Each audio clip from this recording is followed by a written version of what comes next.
YouTube, how's it going? The Goat House is back with my locks and best bets of Week 17 here every Thursday with this video. Pick every game against the spread that's in the most recent score predictions video. We have all kinds of content here, including off-season content already rolling out. So if you could join us, check out our Twitter and check out our sponsors, Liquid IV, GLD, Shop Code GOAT, if you are interested.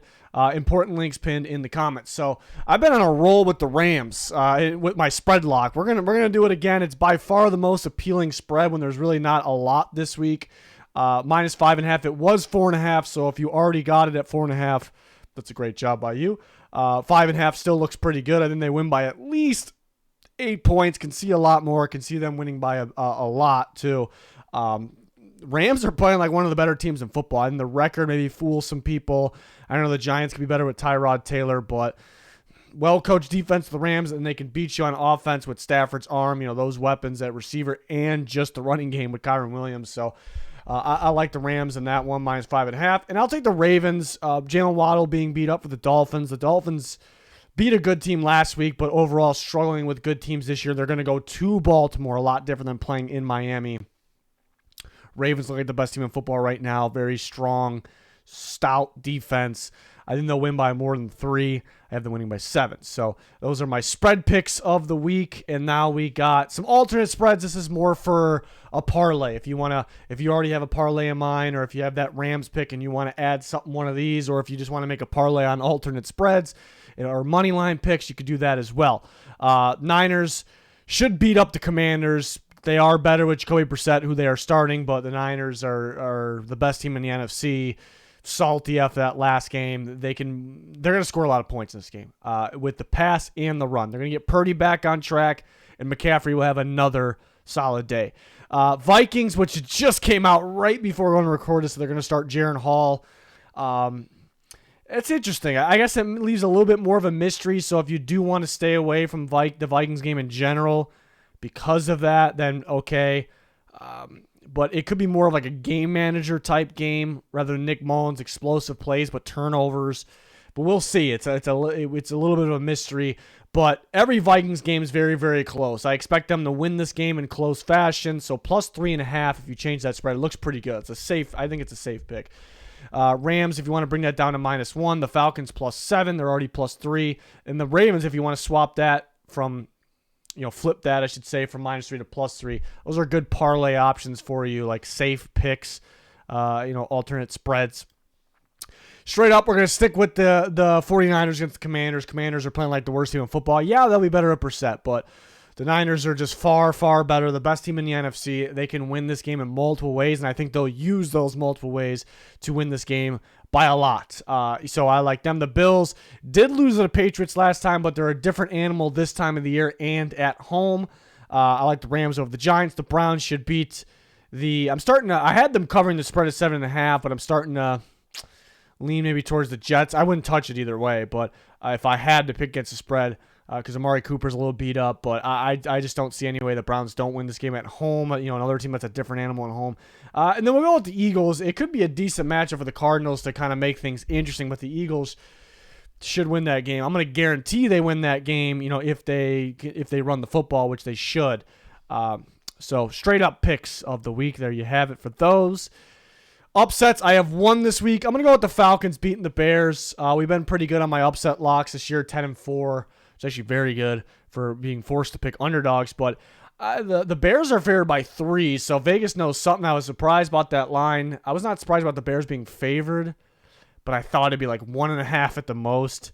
So they know something, and I guess it could be it's in Chicago. The Bears are playing better football right now. Their defense is really good. The Falcons kind of, their key to success. Look at last week. The Colts run the football. The Bears are number 1 stopping the run. So that's the thinking, and I understand it for the Bears being favored by 3 and most people picking the Bears. The Bears struggle to close out games, though. I have a specific prediction with that game that the Bears are probably going to outplay the Falcons for a majority of that game. The Falcons can win late with the field goal. I do think the Falcons in general are the better team. We can't count out their defense. Talk about the Bears defense. Let's talk about the Falcons defense. They can make plays. Jesse Bates can get his hands on the ball. I like the Falcons squeaking one out here. They don't have Ritter in to throw a bunch of red zone interceptions or turn the ball over in the red zone, so that's good as well. We'll go with the Falcons as my only upset pick this week. Thought about the Raiders. If Pittman's out for the Colts, then yeah, maybe Raiders against the Colts. That should be a really good game, though. I don't have any over-unders. They seem like traps this week. I thought about the Vikings-Packers over. I actually really like that, but less explosive plays with the rookie in at quarterback. So, and then Love did struggle on that Vikings defense last time. So that scared me. The Cowboys and Lions should go over, but it's a very high total at 53.5. I think the Cowboys score easily over 30. But there's a shot that the Lions have one of those games where they can't do anything. They can't stop anybody and they can't score. So a little scary, and I kind of like the Chiefs Bengals under actually, but something's telling me the Chiefs could click into gear like playoff mode. Finally, they're due to do that. So those are risky, but those are my favorites, the ones I just listed off. But I'd probably stay with Jaron Hall starting. I'd stay away from the Vikings one. My favorites would be the Cowboys over and the Chiefs Bengals under. But best bets, I do like by far the best, the Rams -5.5. And the Niners -6 alternates if you kind of want to add something on top of like a parlay on top of the Rams. You don't have to. You can go that by itself.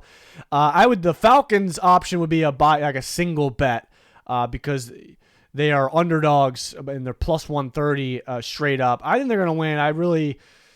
It's a 50-50 game to me, but getting those odds looks pretty good. I really think they can win with defense or at the last second in this game. And if somebody was going to be able to figure out the run against the stout Bears run defense, it could be the Falcons, So Vikings, Jaron Hall, I like that they're going Jaron Hall, but it's making me hesitate a little bit more. Like I said, it happened right before recording this, but the Vikings should win that game. Jordan Love struggled with that Brian Flores defense last time. I think he plays better, but they have some keys to victory with just the defense, and the Vikings offense is explosive with those weapons, and the Packers defense is playing as bad as anyone. So I think the Vikings could run the ball, throw the ball against a little bit of a mystery with the rookie quarterback in there, but at home Sunday night, they should win. It's going to be close, though. And the Ravens -3, they should be able to cover that. I would bump that up a little bit now, maybe put the Vikings down. But there's nothing that's like, yes, like I'm loving this to bet on this. I like rolling with the Rams again, but this is an interesting week. Last week was a weird week as well. Teams pushing for the playoffs, teams getting upset. A lot of upsets last week, so we will see what happens. Oh, and then my Thursday night favorite picks. I like Garrett Wilson over 4.5 receptions. It was weird because Simeon threw the ball to Breece Hall an insane amount of times last week, 12 catches. And his over-under is also 4.5. And it looks at first glance like you'd say if he got 12 catches last week and it's the same quarterback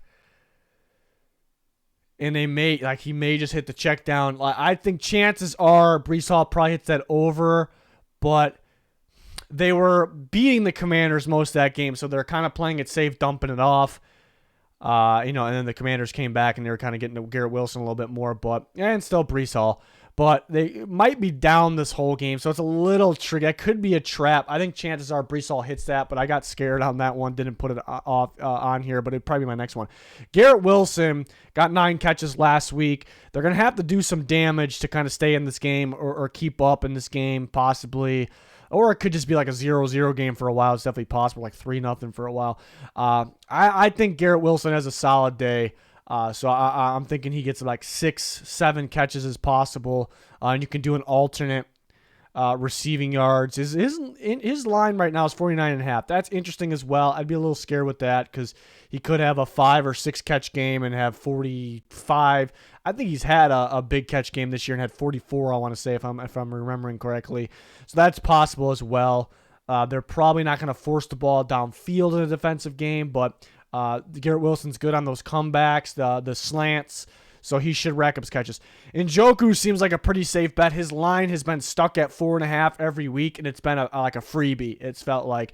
So they finally bumped it up to 5.5, but he's still getting those catches. If Amari Cooper doesn't play, I like that this much more. That much more. And then maybe I take a look at Cedric Tillman's 2.5 if Amari Cooper doesn't play. I'd imagine he plays, though. But Njoku's been killing the 4.5. He's been hitting the 5.5 as well.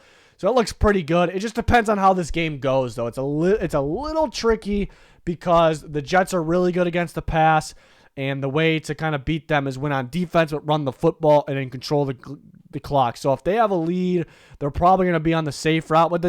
But the Browns haven't been doing that. Like they've had a lead and they're just having Flacco aired out like crazy. So, Njoku should get, normally, you think his over-under should be at like 6.5, 7.5. That's what he's been doing. But I think the type of game it is, he still should get it. But there is a chance at 5. I don't see a 4-catch game. It's going to be 5, 6, 7, 8's probably the highest. And then Browns money line, which isn't the best odds. But I'm thinking like if you want to do one of those props, you can do it by itself. Or you can do one of those props and then throw the Browns money line if you want to do both those props. Interesting as well. DraftKings does have, we have a link in the comments, does have a 25% odds boost on any Browns-Jets bet. So you can pick one thing and it gives you an odds boost. So that's interesting. But they know it's a tricky game. There might be less action, more towards the unders hitting in some of these. So they do know that. It's just the Browns could have a really good day at the same time. It's no guarantee that they're going to hit the break and run the ball, and there's going to be nothing going on. There's no guarantee on that. But I think these are some safe options. I know a lot of people like the Breece Hall. I wish it was 3.5. It's the reason it's 4.5 because he had 12 catches. I wouldn't expect the 12 catches, but it kind of gives you an idea. Like, yeah, Simeon likes to hit that check down, so we'll see.